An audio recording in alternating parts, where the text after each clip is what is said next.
el candidato que más pasiones despierta es por lejos Johannes Kaiser. Eso es lo que a mí me parece. Las encuestas se han transformado en mecanismos de campaña. Sí.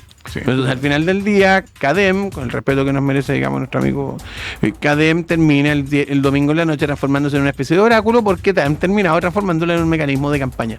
Matei elige, creo yo, como rival de aquí hasta el término de la elección al gobierno de Yayanet Jara. Oye, uno esperaba emociones en el debate del domingo, así. Yo creo que estamos todos de acuerdo que fue plano. Chupar un clavo puede haber sido más entretenido. Estaba más entretenido lo que estaba pasando en Argentina. Sí, claro. Sí, de todas maneras. Nada rescatable. Fíjate que yo que conozco más o menos de cerca el mundo de los debates, yo creo que el gran error que tuvo el debate fue que, a diferencia del debate de Chilevisión, no hubo la posibilidad de el encare, que los dos pudieran hablar del cruce. El reel no estuvo ahí. Es que estaban presupuestados. En algún minuto Iván Valenzuela, de hecho, los llamaba a hacer eso.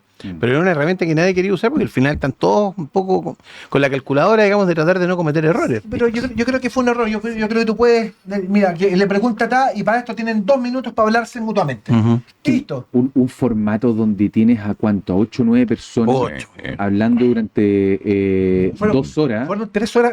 La transmisión de Canal 7 fue como de 4 horas y el debate duró como 2 horas y media. A mi juicio, imposible hacer un debate entre 8 o 9 personas que están participando ahí. El tiempo de pantalla que tiene cada uno no supera los 2 minutos por cada bloque.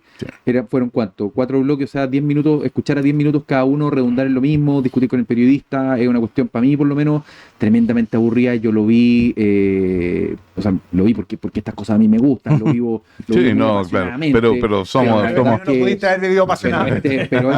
Y esto a mí me dio mucha lata verlo, o sea... a uno que le gusta esto. Claro, y creo que el candidato que más pasiones despierta es por lejos Johannes Kaiser. Eso es lo que a mí me parece. Y creo que es el que está capitalizando más de este tipo de instancias, sencillamente porque es un tipo que no tiene dudas. A él no le asiste ninguna duda respecto de nada. Yo no comparto ese estilo de hacer política, para nada. Pero es que es muy difícil la posición en la que está José Antonio Kast hoy día. José Antonio Kast se caracterizó por ser la persona que miraba a los ojos y decía la verdad. Ese era como el lead, digamos. Eso era lo que hacía que su gente lo siguiera tan incondicionalmente. Pero hoy día se le instaló alguien más a la derecha. Y esa instalación es producto de algo que los grupos libertarios permanentemente le reprochan a los republicanos, que fue el haber aceptado y el haberse sumado al segundo proceso constitucional. Claro. Y eso explica el porqué del 62% caíste al 45% en el plebiscito de salida del segundo proceso constitucional. Así es. Claro. Fue la derecha dura la que se bajó ese proceso. La derecha más dura, digamos. Un porcentaje no menor. Y hay un tema en eso. Hoy día Johannes Kaiser, como sabe que no tiene nada mucho que perder, al final del día todo lo que pase vale ganancia. Hoy día puede decir lo que se le venga en gana. Puede llamar a sacarnos a su primer día de la ONU. Bueno, eso lo dijo. Marte en Osorno, creo. ¿Y qué pensáis del análisis que dice Mayol? Que están el 2020. Un empate técnico entre los tres. ¿Tú lo veis? Vengo llegando de Villarrica, sector en el cual había permeado mucho el voto republicano. Y la verdad, las cosas no me parece que exista hoy día una situación en la que uno vaya a arrasar a los demás. O sea, esto de que la marea republicana y José Antonio Kast, digamos, arriba de esa marea, es una cosa como que pareció ocurrir hace un par de meses atrás, pero hoy día ya no está pasando. Mucho voto de Kaiser, estoy hablando de un sector particularmente afectado por el terrorismo, por la violencia, y que por lo tanto, digamos, un sector muy proclive al voto de derecha hoy, por razones obvias. No encontré un arrase por parte de Kast, veo mucho voto para Kaiser, veo que Evelyn Matei, que había tenido una merma, digamos, de votación, está experimentando, digamos, una cierta espiral. Rival, digamos, por algo que Genaro Cuadros el otro día decía muy bien en una columna en el Mostrador. Hay una espiral del silencio en torno a Matei que, a mi modo de entender, está oscilando entre el 4 y el 8%, que no es menor. Y eso finalmente es lo que te termina generando... Tú dices el voto útil ahí. Sí, claro. Yo creo que finalmente eso termina generando el efecto del 20-20-20. O sea, yo creo que están todos dependiendo de lo que pasa en estas 3 semanas, que no vamos a tener encuestas, al menos no formalmente, porque siempre van a correr esas encuestas que dicen que son secretas, pero que no lo son. Pero al final, digamos, no va a tener la espectacularidad. Seamos honestos. Las encuestas se acaban hoy día. Sí, hoy día 31. Y seamos honestos, un último detalle. Con esto no. Las encuestas se han transformado en mecanismos de campaña. Sí. Entonces, al final del día, CADEM, con el respeto que nos merece, digamos, nuestro amigo, CADEM termina el domingo en la noche transformándose en una especie de oráculo porque han terminado transformándolo en un mecanismo de campaña. Vamos a tener que revisar después, primero, cuáles de las encuestas le achuntaron, segundo, si que le achuntaron realmente, y tercero, qué intereses tenían para no haberle achuntado. Sí, perdona, chicos. Lo que pasa es que, como dice Marcelo, estamos entrando ya en la recta final. Aquí ya nos quedan 2 semanas. En 2 semanas más tenemos que votar al nuevo Parlamento y al próximo presidente. Y la verdad que quedan re pocas instancias. Quedan de debates. Que uno dice, ¿los debates podrán mover las encuestas? Bueno, queda el debate de Archie, que es el día martes a las 8 de la mañana, que es un debate de radio que es televisado, por lo tanto la gente lo va a poder ver. Digamos, la radio ya no solamente se escucha, se ve. La radio también. Como dice alguien por ahí. Claro, la televisión penetra, como decía. Claro. Y está el debate del día 10, que es el debate de Anatel, donde por favor hagan cruces, si no va a ser tan complicado hacerlo. Oye, les cuento una cosa. Mira, yo me dedico a ser abogado laboral. Por lo tanto, tengo mucho contacto con el mundo del trabajo. Asesorado sindicatos, empresas, trabajadores, qué sé yo. Por lo tanto, tengo mucho roce con el mundo obrero. Y uno conversa con la gente, pregunta, y sabéis que ni siquiera los dirigentes sindicales están votando por Jara. Sí. Tengo un sindicato que es bien grande, que está inclinado entre Kast y Parisi, incluso. Sí. Tengo, ponte tú, en las conversaciones, ponte tú, el nombre que más se repite es Kast y Kaiser. O sea, hay una cuestión dentro del mundo popular que ya perdió completamente la confianza en la izquierda. Y eso a mí son cosas que yo jamás esperé ver en mi vida, ¿ya? Y que es un mundo que tampoco está confiando en Matei. Y que creo que va por una derecha que es un poco más disruptiva. Por eso creo que Kaiser está capitalizando harto. Ahora yo no veo a Johannes realmente, no sé si está realmente convencido de querer él pasar a la segunda vuelta. Bueno, chicos, vamos pensando en eso. Porque yo también les quiero desafiar un poquitito a eso. Quedan 2 semanas. Los debates pueden ser un elemento que pueden eventualmente cambiar. Sí. O algunos dicen último minuto, uno nunca sabe. Pues de repente noticia, no sé, Teles y Atlas aterrizan en el Parque O'Higgins, ve todo a saber, pues las cosas pueden cambiar. Pero, a ver, vamos viendo cosas. ¿Qué tendrían que hacer? Y yo le diría que esta cuestión te hace en concreto un partido en concreto a 4. Que es Jara, que ya está arriba, Kast, que está arriba según las encuestas, y está Kaiser, Matei, que con esta teoría que se ha tomado, de que eventualmente pueden estar los 3 empatados. Parece que Johannes va con un poquito más de fuerza.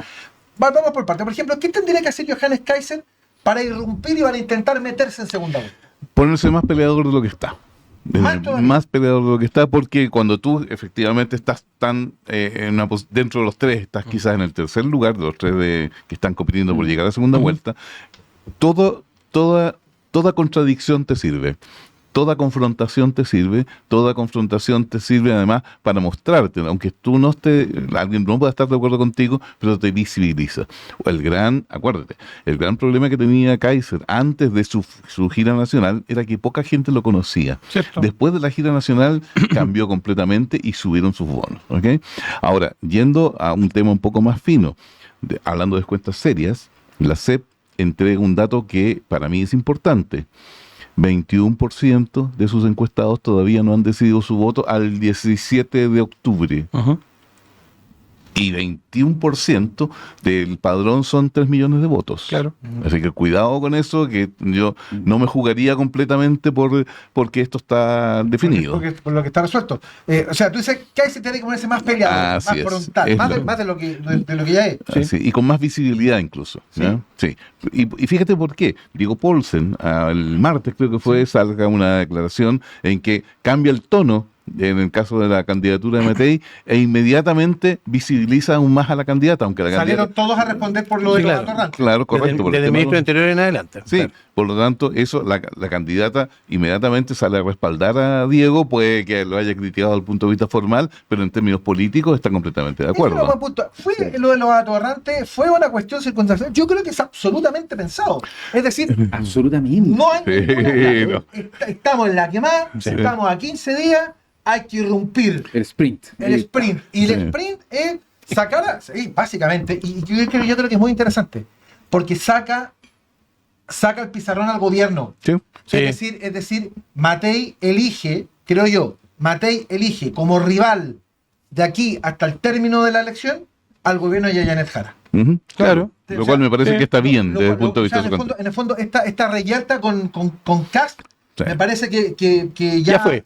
Que ya fue, digamos. Porque también está entendiendo que Kast va a tener que trenzarse con Johannes Kaiser en algún punto. Entonces prefiere salirse de eso y empezar a pegar para el otro lado a ver si puede capitalizar por ahí. Yo encuentro que es solo ganancia para Matei todo lo que está pasando en esto. Y agregaría una cosa más. Probablemente vayamos viendo cómo, yo te diría que incluso, digamos, una de las cosas que tenía Matei encumbrar en las encuestas antes era que la gente entendía de que había cierto grado de espontaneidad y cierto grado de dureza cuando tenía que ser dura. Y finalmente, a lo mejor lo que vamos a terminar viendo en estos próximos 15 días es precisamente a una Matei, digamos, a la Matei, digamos, ella lo dijo el día martes, me han pedido que sea una señorita. Y prometí ser una señorita. A lo mejor, si yo fuera su asesor, digamos, le tendría que recomendar chasconese, olvídese que es señorita y mándelo a toda la cresta. Ya, pero insisto, lo de los atorrantes es una cuestión estratégica. Claro, Y esto, pensadísimo. Como comentaba Alberto Mayor en la semana, esto a propósito de su tesis de los tres, que en el fondo, claro, Johannes Kaiser va en una, aparece aparentemente en una senda ascendente, Sí. y obviamente le come a José Antonio Kast. Claro. Matei, si toma la decisión de ir sobre Jara, Sí. le entrega, entre comillas, la misión de comerse a Kast a Kaiser. Pero a lo mejor, Claro. a lo mejor está apostando. No se va a meter en esa pelea. Que no se va a meter en esa pelea. O sea, insisto, que elija uno. Ujú. O sea, esto es como los alemanes del 45, Sí. o sea, pelear contra los soviéticos un lado, contra los norteamericanos en otro Elige lado. con quién pelear, Tienes claro. que elegir con quién pelear, porque si no vaya a perder la guerra. Entonces, me da la impresión que Matei elige eso. Agreguemos una cosa más. Hay un voto de centro izquierda muy descontento con este gobierno. Sí. Ujú. Entonces, pegarle a este gobierno no tiene ningún costo respecto de ese elector. de ese Exactamente, electorado. claro. Ahora, me pregunto por José Antonio Kast. Porque José Antonio Kast ha venido liderando claramente las encuestas, por lo Sí. menos desde el punto de vista de la oposición, los últimos 3-4 meses. Sí. Y él se encuentra en una posición donde él tiene que mantener. Y va a tener un rival que le está corriendo por la derecha, que es un rival además muy atractivo. Él es muy Ujú. atractivo desde el punto de vista de la Mucho performance carisma, mediocre, mucho carisma. mediática. Es Sí. un hombre muy carismático, es un hombre que Es tiene muy mensajes seguro, muy sí. claros, Sí. muy seguros. Entonces, frente a eso. Perdona, y te complemento una cosa más. Le está quitando una parte del electorado a Kast de un ámbito vinculado al tema de los valores. Ujú. O sea, él llega con su señora, con Liveta Varia, tomada de la mano, va a todos lados, llega con Sí. su guagua, la idea de familia. Hoy día Kast, si ustedes se fijan, es un candidato que no está vinculado, o lo que hizo siempre antes, digamos, ha vinculado, digamos, este coro de la gente cantando Alberto Plaza, digamos, ya no está haciendo eso, digamos. Y Johannes Kaiser lo está haciendo de una manera más cool, si se quiere, porque Sí. él aparece con su señora, con su guagua, pero no cae en eso de guitarrear así con No, los ñoño. hijos como evangélico. Claro. ¿cachai? Entonces le resulta mucho mejor. Y sobre lo que tú dices, complemento, Johannes Kaiser, yo creo que es un muy buen candidato. O sea, no es mi candidato, pero creo que Pero es un muy buen candidato porque además está inmaculado. O sea, es Claro. una persona que no tenéis nada que sacarle. Yo creo que hay una, el tema de las vacunas. Bueno, Pero es su opinión, pero él no Sí. tiene ningún escándalo de corrupción en el Ah, no, por Ah, supuesto. no, Sí, sí. no de pensión de alimentos. Pero Kaiser no venía. tiene plata en el Caribe, no tiene Sí. nada que le pueda decir. Kaiser a principios de año estuvo muy bien y puso muy en riesgo a José Antonio Kast, que Ujú. llegó a marcar 17 Mm. puntos Kaiser. Sí, pues. Kaiser se pega la resbalada importante cuando le sacan el tema de las vacunas, que yo creo que esa cuestión fue muy importante, y cuando él comenta que él está dispuesto a el indulto a los presos de Punta Peuco. No. Y ahí se generó un escalofrío en algunos sectores. Hasta ahí nomás. Claro. Hasta ahí puedo llegar. Entonces, Fuiste. claro, entonces como que ahí quedó.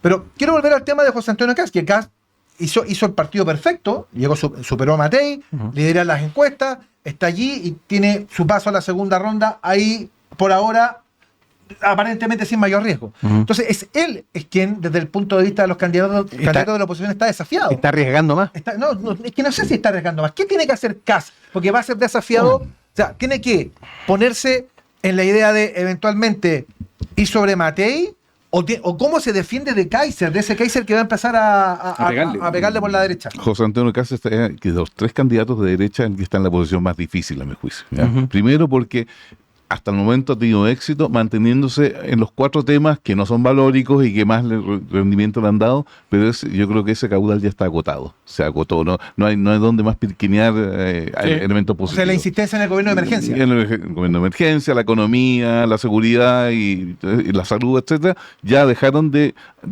brindarle más porque la gente que se podía convencer con eso ya se convenció. No hay más. Y él necesita más. Por otro lado, si se dedica a pelear con Matei, rompe todo el esquema de armonía que va a necesitar en una segunda vuelta ¿Necesita eventual. pelearse con Matei? Yo creo que no, No sé, pero por ¿no? otro lado, No. si se pelea con Kaiser, lo va a levantar más todavía, Claro. porque Kaiser tiene mejores argumentos valóricos para ese mundo de la derecha más dura. Entonces, yo creo que ahí, José Antonio, lo que podría hacer para reforzar su posición sería atacar al gobierno. Y yo creo que no le queda mucho más. Atacar al gobierno. No le queda mucho más. ¿Qué más haces? Bueno, Matei no, Kaiser no porque no le conviene. ¿Ya? Y Pero- quedarse tal cual. pero Si él te lo- quedas él lo tal con- cual te empiezas a hundir. Está bien, lo que pasa es que a él le ha convenido bastante esta polémica con Boric, digamos. Es un juego de simbiosis. Bueno, ambos, eso sí. A los dos les sirve. a ambos Claro, les sirve. Por eso Entonces, atacar al gobierno. claro, es una relación simbiótica ahí. Yo no le voy a dar ninguna recomendación al comando José Antonio Kast, ninguna. Solo quiero plantear un punto que tiene que ver con el ciclismo. Cuando uno ve competencia de ciclismo, el ciclista que va punteando tiene todo el viento en contra. Y hoy día Kast, que venía punteando, está recibiendo todo el viento en contra de vuelta.